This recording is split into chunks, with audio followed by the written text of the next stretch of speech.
cares? Topping our headlines today, experts at NASA are excited about their recent success regarding Voyager 1. Scientists have successfully test-fired the spacecraft's backup thrusters. This will allow the Voyager to send data back to Earth for at least 2 more years. These thrusters haven't been used since 1980. 37 years ago.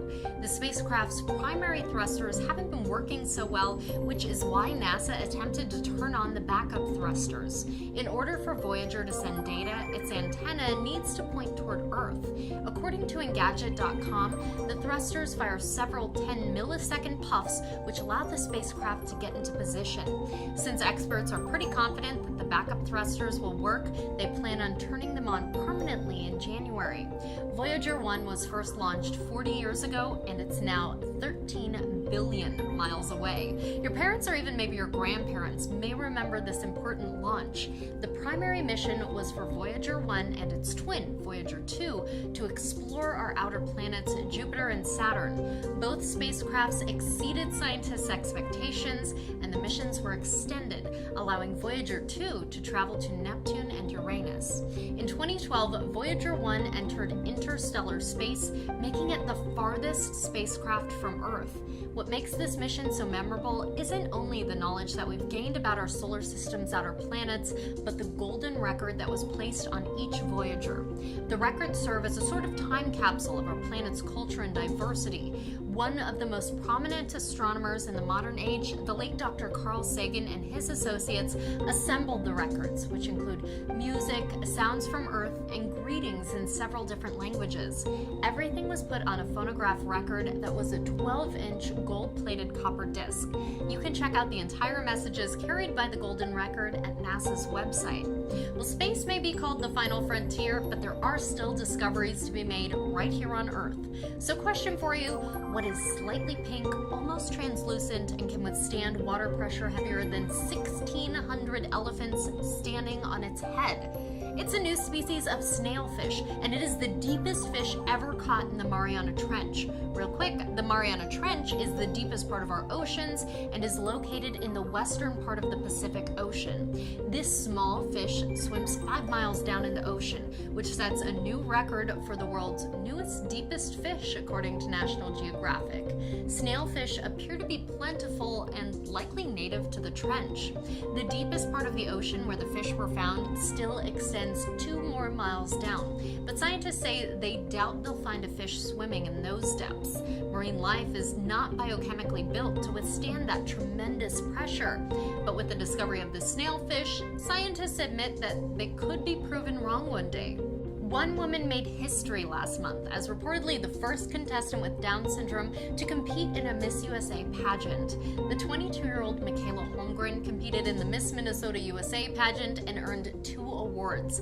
This is a first for both the Miss USA pageant as a whole, as well as for the state of Minnesota.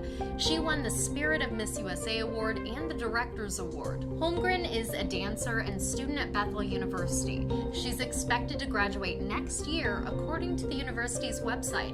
Her father Craig said that it's really inspiring as Down syndrome is not something that holds his daughter back. Holmgren made a lot of friends during the competition, and it's been reported that other high-profile beauty pageants have reached out to her. She hopes her story will bring awareness to her message that beauty starts on the inside. She told CBS Minnesota, quote, "I have special needs and it's really important. Dream big without limits." The holiday season tends to bring out the giving spirit. One Secret Santa in New Jersey paid off 62 layaway orders that totaled more than $10,000 at a Toys R Us. In addition to paying off these layaway orders, the man also purchased $2,000 worth of toys to be donated to the Toys for Tots charity. He said he was looking to fulfill kids' Christmas wishes. The Secret Santa is going by the name Charlie K, and there really isn't a lot of information about him. He told the Associated Press that he was just trying to bring some happiness to people, that's it, and that he just wanted to give back to the community that's brought happiness to him and his family. The Toys for Tots program that Charlie Kay donated to was started by the U.S. Marine Corps Reserve in 1947. The program distributes toys to families who can't afford gifts for their own kids. Last year, the program reportedly gave toys to 7 million children in all 50 states and U.S. territories, including Puerto Rico and the U.S. Virgin Islands. Those are your headlines for today. Now it's time for Fun Friday.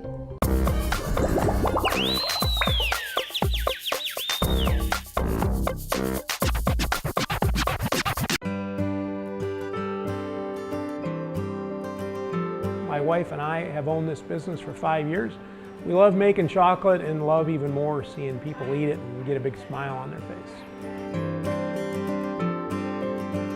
We make all kinds of chocolate treats. We start actually with a chocolate that has no artificial ingredients, no waxes, no preservatives, and no high fructose corn syrup. So you get all that cocoa and chocolate flavor. And then we use that to make a lot of treats. One of our favorite ones, or most popular, is a chocolate covered potato chip. So that's really cool for kids, young and old. But we make all kinds of other stuff, chocolate covered cherries, blueberries. We make turtles. We actually make chocolate truffles, real delicate. We've got a caramel that's unbelievable. What we're looking at here actually is an enroller. That's the fancy name. Another way about it to call it a chocolate coating machine. But what we'll do then is put product on the belts. You'll see the belts are running, and the product will run right down under that chocolate waterfall. It gets covered with chocolate, and then it comes out and actually starts to cool off. So now it's completely coated with chocolate. We even have a blower on the back that we can regulate or control how much chocolate comes off the product. And then it actually comes on out and transfers onto another belt, and it goes right onto this tray, which is locked, okay? We open that up and actually goes down through the cooling tunnel here. And this tunnel is pretty neat. This is actually an air conditioner, so when you feel it, it is quite cool. The product will come out of there at about 85 degrees and go down in through here, and it'll gradually cool off. About a 7-minute trip all the way from the start to the finish.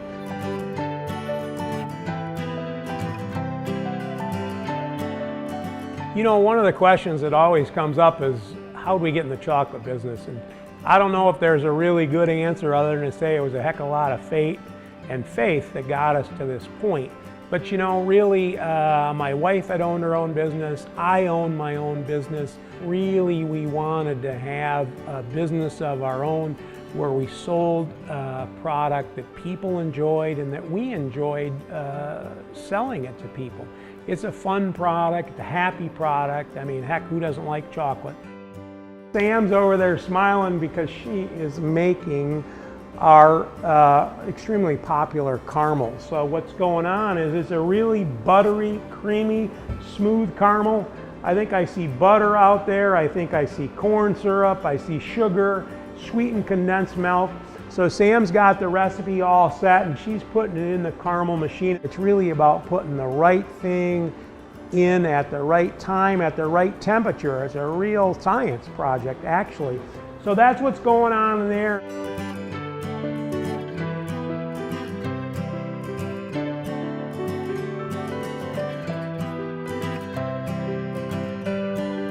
We wanted to have a family type atmosphere at our business. And also what was critically important to us was that we, have products that are as healthy as possible, so no artificial ingredients, no preservatives, no waxes, no high fructose corn syrup.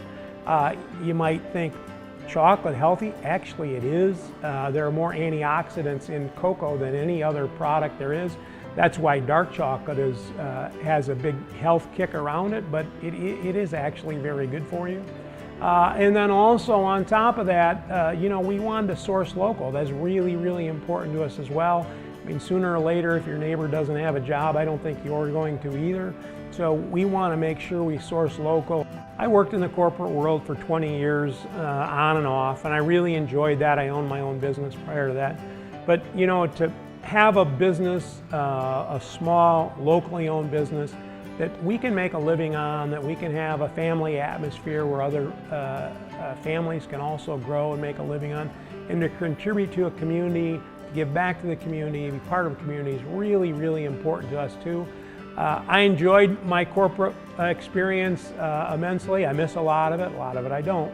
But you know, I think the most important message is to do something you enjoy, and that's really why we're here, because we enjoy what we're doing.